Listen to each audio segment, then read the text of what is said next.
Bismillahirrahmanirrahim. Assalamu alaikum my dear students and my dear viewers. You are watching my YouTube channel 786 English Point and I am Mohammad Shafiq.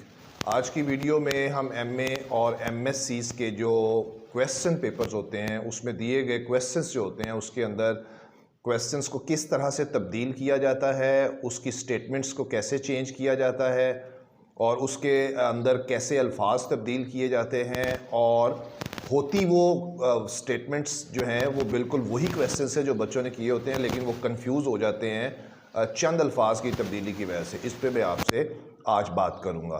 Secondly बात करूंगा कि MA MSc के जो different universities के paper किस तरह check होते हैं, किस तरीके से उनको चेक किया जाता है। बेपनाह तुलबा की मिकदार होती है, चेक करने वाले कम होते हैं, तो लिहाजा फिर उसके लिए एक फार्मूला इस्तेमाल किया जाता है। चूँकि मैं ख़ुद भी पेपर्स चेक करता रहा हूँ और उस फार्मूले को आप देसी अल्फाज में, सादा अल्फाज में जुगाड़ भी कह सकते हैं। तो क्या जुगाड़ लगाया जाता है इतने बेपनाह बच्चों के पेपर को चेक करने के लिए। और उसके बाद मेरे पास जो तीसरा नुक्ता जिस पे मैं बात करूंगा आपसे कि वो रैंकिंग होती है। डिफरेंट यूनिवर्सिटीज़ की रैंकिंग का भी बड़ा मसला होता है कि अपना रुतबा, यानी रैंकिंग मीन अपना रुतबा बुलंद करने के लिए डिफरेंट यूनिवर्सिटीज़ के अंदर दौड़ लगी होती है। जैसे न्यूज़ चैनल्स अपनी रैंकिंग और रुतबे को बेहतर दिखाने के लिए कि हम टॉप पे जा रहे हैं, इस तरह से यूनिवर्सिटीज़ में भी एक रैंकिंग का इशू होता है, उस पर भी मैं आपसे बात करूंगा। नंबर 4 में मेरे पास रिज़ल्ट्स का नुक्ता है कि जो नताइज आते हैं इंटर के, उसके बाद मैट्रिक के, उसके बाद ग्रेजुएशन और MA MSc के, इसके नताइज किस अंदाज से दिए जाते हैं, क्या इसमें भी कोई फार्मूला इस्तेमाल होता है, इस पर भी आपसे आज बात होगी। और लास्ट में मैं आपसे डिस्कस करूँगा कि मेरी अपनी 25 ईयर्स जो मेरा टीचिंग कैरियर है बच्चों को पढ़ाने का, उसमें मैट्रिक को तो मैं डील नहीं करता, इंटर, ग्रेजुएशन, BSc और उसके अलावा जो MA MSc के जो मेरे अपने बच्चों के डिफरेंट एक्सपीरियंसेस हैं नताइज के हवाले से, और उनके साथ यूनिवर्सिटीज़ ने क्या बर्ताव किया है आज तक, उसकी भी कुछ मसाले आपसे डिटेल में डिस्कस होंगी आज की वीडियो में। तो वीडियो मुकम्मल तौर पर ज़रूर देखिएगा। एक पूरी टीम इसको तैयार करती है और वो मुस्तहिक होती है कि आप उसको कंप्लीट देखें और कमेंट्स बॉक्स में अपने कमेंट से भी ज़रूर आगाह किया करें। तो आए आज की वीडियो स्टार्ट करते हैं। सबसे पहला नुक्ता हमारे पास था क्वेश्चन मोल्डिंग्स। देखिए MA और MSc के जो एनुअल क्वेश्चन पेपर्स होते हैं उसमें जो क्वेश्चन बच्चों ने तैयार किए होते हैं वो क्वेश्चन बिलाशुबा वही होते हैं जो पास्ट पेपर्स में, अगर हम लास्ट 10 इयर्स के पास्ट पेपर्स को गौर से देखें तो उसमें जो क्वेश्चंस दिए होते हैं क्वेश्चन होते वही हैं। क्योंकि हमारे यहाँ रट्टे का निज़ाम है, तो ये बात तस्दीक हो जाती है पिछले 10 साल के पेपर्स देख के कि क्वेश्चंस बिलाशुबा वही होते हैं, लेकिन बच्चों की जो कॉमन सेंस होती है, बच्चों की जो अंडरस्टैंडिंग लेवल बच्चों का जो होता है, तुलबा के अंदर जो एबिलिटी और कैपेसिटी होती है चीज़ों को समझने की, बात आप गौर से समझिएगा कि अंडरस्टैंडिंग लेवल और बच्चों का जनरल नॉलेज और उनकी IQ लेवल को समझने के लिए उन क्वेश्चंस के अंदर बाज़-औक़ात थोड़ी सी तब्दीली, या तो अल्फाज की तब्दीली कर दी जाती है या लाइन को क्वेश्चन की इस तरह से तब्दील किया जाता है कि बच्चे को कन्फ्यूज़ किया जाए ताकि वो उसमें से जनरल बात जो पूछी जा रही है उसको समझ सके। अगर आप 10 साल पेपर्स को गौर से देखें तो आपको ये बात क्लियर हो जाएगी कि 10 साल में से तकरीबन 1 या 2 साल के पेपर्स ऐसे होंगे जिसमें स्टेटमेंट्स को थोड़ा चेंज किया जाता है। अदरवाइज़ तकरीबन 8 साल के या 7 साल के जो पेपर्स होंगे एनुअल यूनिवर्सिटीज़ के, उसमें स्टेटमेंट्स को मोल्ड नहीं किया जाता। अगर किसी पेपर में स्टेटमेंट को मोल्ड किया भी जाता है तो उसमें से मोस्ट ऑफ दी क्वेश्चंस जो होते हैं वो एज इट इज़ ही दे दिए जाते हैं जैसे कि बच्चों ने प्रिपेयर किए होते हैं। उसमें अगर मैं आपको एक मिसाल दूं, हमारे पास classical poetry MA English part 1 का पेपर है जिसमें हमारे पास एक पोइट है, the rape of the lock, Alexander Pope की बुक है वो। उसमें मॉक एपिक का क्वेश्चन होता है और साथ उसके most important question social stair का होता है। अगर सोशल स्टायर का क्वेश्चन फ़र्ज़ करें उसने discuss the Rape of the Lock as a social satire, सीधा सीधा ये क्वेश्चन है। अगर वो इसको मोल्ड करेगा तो वो ये कहेगा कि discuss satire, irony and humour, या वो ये कहता है कि discuss different literary devices used by Alexander Pope to expose the follies and drawbacks of 18th century. तो देखें ना, अब जो लिटरेरी डिवाइसेस इसमें इस्तेमाल की गई हैं वो सबसे ज़्यादा तो उसमें इस्तेमाल की हैं उसने सोशल स्टाइल के क्वेश्चंस के अंदर। तो हिंट हमें क्वेश्चन पे में से ही मिल जाता है, उस पर गौर करना चाहिए, उसके बारे में हमें पता चल जाता है और उसको हम बड़े इजीली अटैम्प्ट कर सकते हैं। घबराने और परेशान होने की ज़रूरत नहीं है। मोटी सी झटकी बात यह है कि 10 साल पेपर्स के अंदर से 8 साल के पेपर्स जो हैं उसमें स्टेटमेंट ऑलमोस्ट सीधी सीधी दे दी जाती है। तो ये कंफ्यूज करने के लिए होता है, बच्चों की अंडरस्टैंडिंग लेवल चेक करने के लिए होता है। हमारे पास वीडियो में दूसरा जो इंपॉर्टेंट नुकता था वो है पेपर्स चेकिंग जो है वो यूनिवर्सिटीज़ जो है डिफरेंट वो कैसे करती हैं। देखें, लाखों के हिसाब से बच्चे अपीयर होते हैं पेपर्स में। जब इतनी मिकदार में बच्चे पेपर्स में अपीयर्स होते हैं, एग्ज़ाम्स देते हैं, तो इतनी ज़्यादा कैपेसिटी में चेक करने वाले मौजूद नहीं होते। एक बहुत बड़ा हॉल होता है, जैसे मैंने ख़ुद भी चेकिंग की है तो बता रहा हूँ आपको।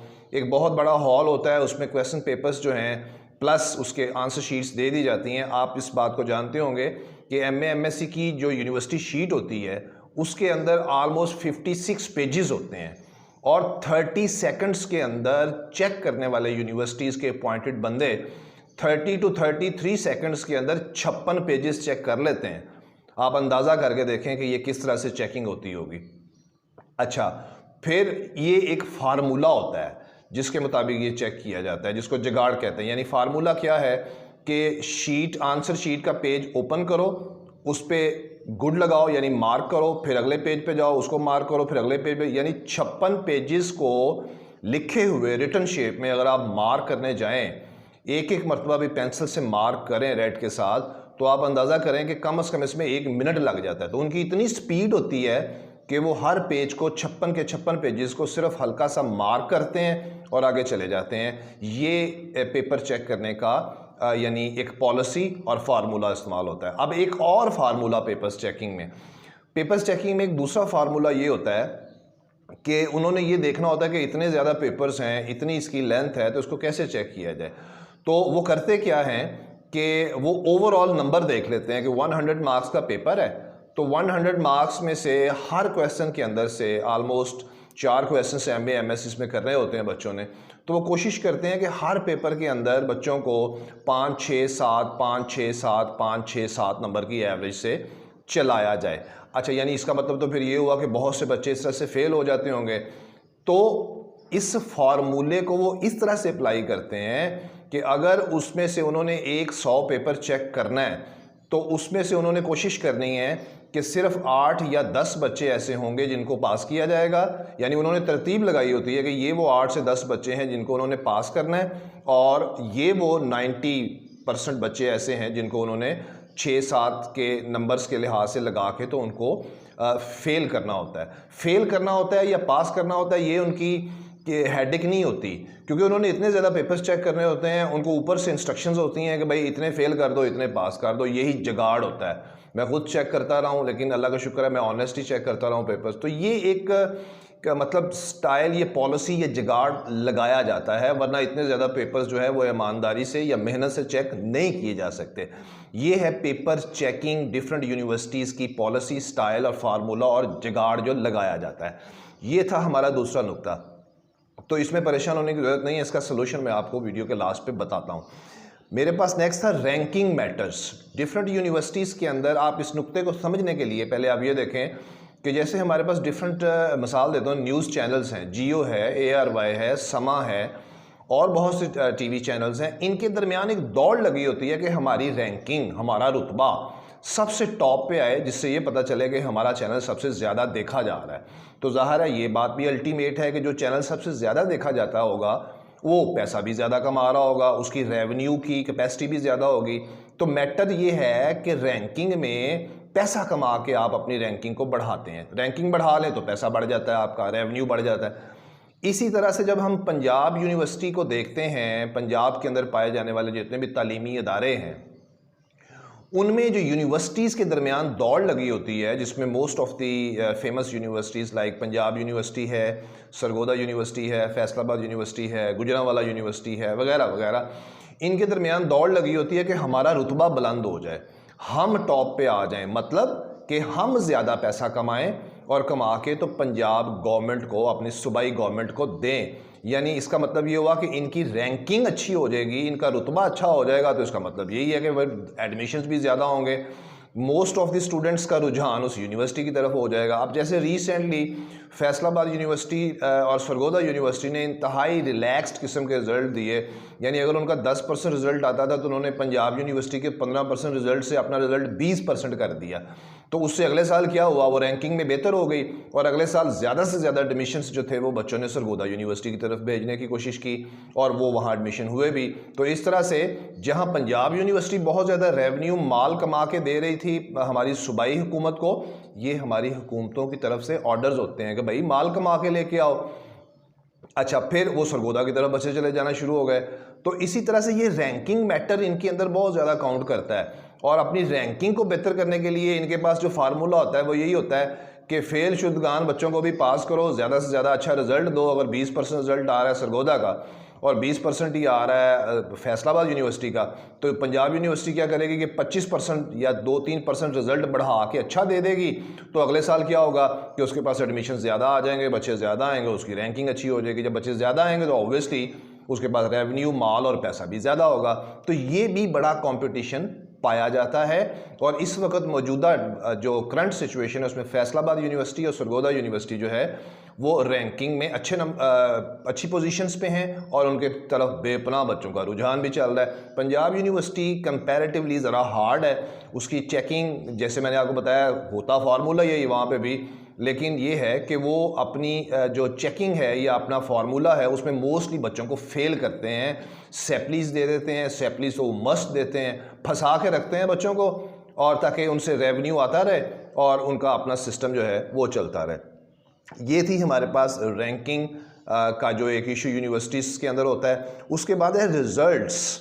आप अंदाज़ा कर लें कि जो नताइज मैं मतलब अगर 20 साल से पढ़ा रहा हूँ तो मेरे अंदाजे के मुताबिक जो नताइज मैंने देखे हैं मैट्रिक के, इंटर के, ग्रेजुएशन के और एमए एमएससीज़ के, वो मैं आपसे शेयर कर देता हूँ कि वो भी फार्मूला के मुताबिक ही एज इट इज़ आ रहे हैं कई सालों से। मैट्रिक का रिज़ल्ट जो हमारे यहाँ नॉर्मली आता है लाहौर बोर्ड का या डिफरेंट बोर्ड्स का मैट्रिक का, तो उसमें हमें नज़र आता है कि 50% टू 55% के इन बिटवीन बच्चों को पास किया जाता है और बाकी फेल कर दिए जाते हैं या उनको सेपली दे दी जाती है। और इंटर का रिज़ल्ट देखें तो इंटर का रिज़ल्ट 40 टू 45% के इन बिटवीन दिया जाता है, 40 से 45% के दरमियान में दिया जाता है। ये फार्मूला नहीं है तो और क्या है, कई सालों से ऐसा ही होता आ रहा है और इनके अंदर भी, बोर्ड्स के अंदर भी अपनी रैंकिंग को बेहतर करने के लिए ये फार्मूलाज अप्लाई किए जाते हैं। फिर हमारे पास ग्रेजुएशन आ जाती है और ग्रेजुएशन में जो रिज़ल्ट है वो 25 से 30% के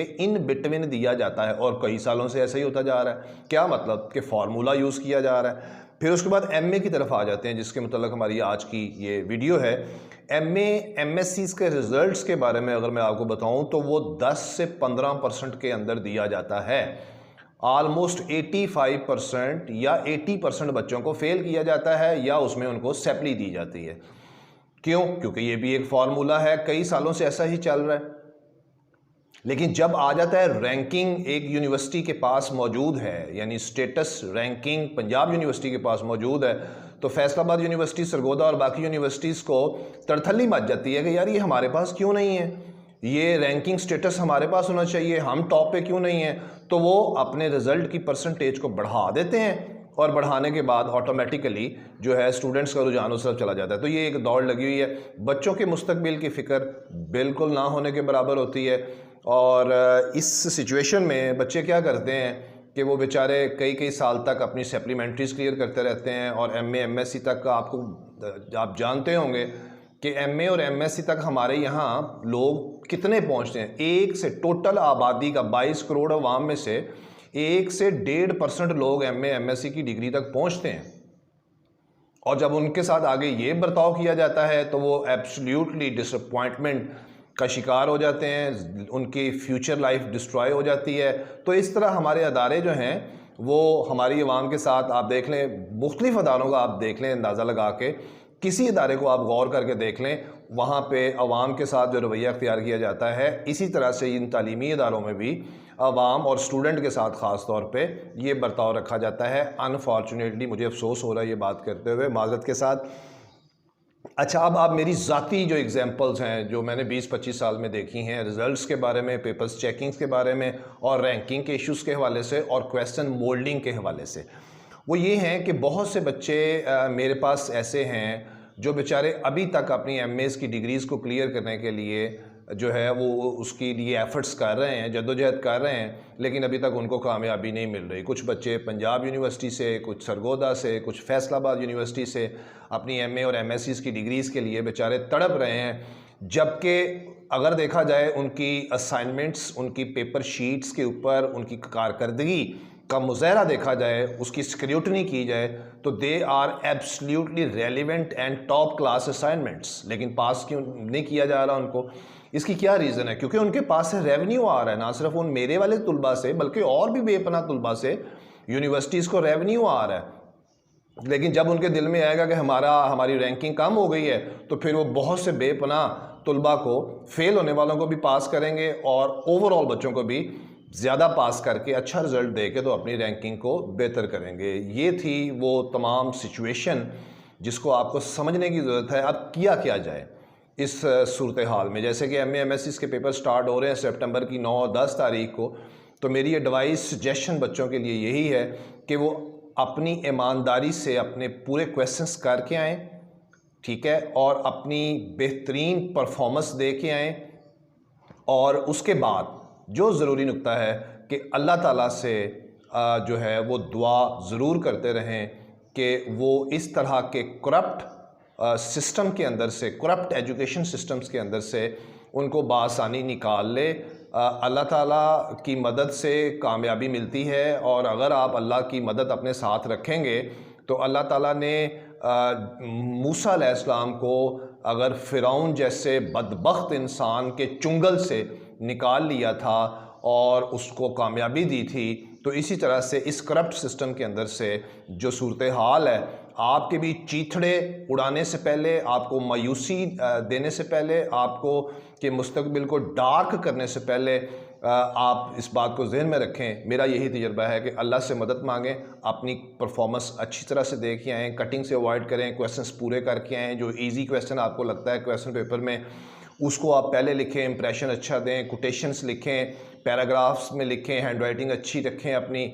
अल्लाह ताला आपको ज़रूर कामयाबी अता फरमाएंगे और इस चुंगल से निकाल के डिग्री इंशाअल्लाह ताला आपके हाथ में होगी।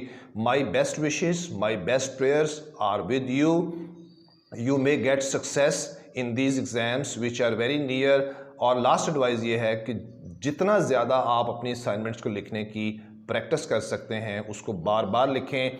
एक असाइनमेंट को अगर आप 5 मरतबा एटलीस्ट लिख लें तो मेरे ख्याल से योर सक्सेस इज़ गारंटी। अगर आप मेरे चैनल पे न्यू हैं तो मेरा चैनल भी सब्सक्राइब करें, वीडियो अच्छी लग रही है तो लाइक और शेयर भी करें, और कमेंट्स बॉक्स में अपनी राय से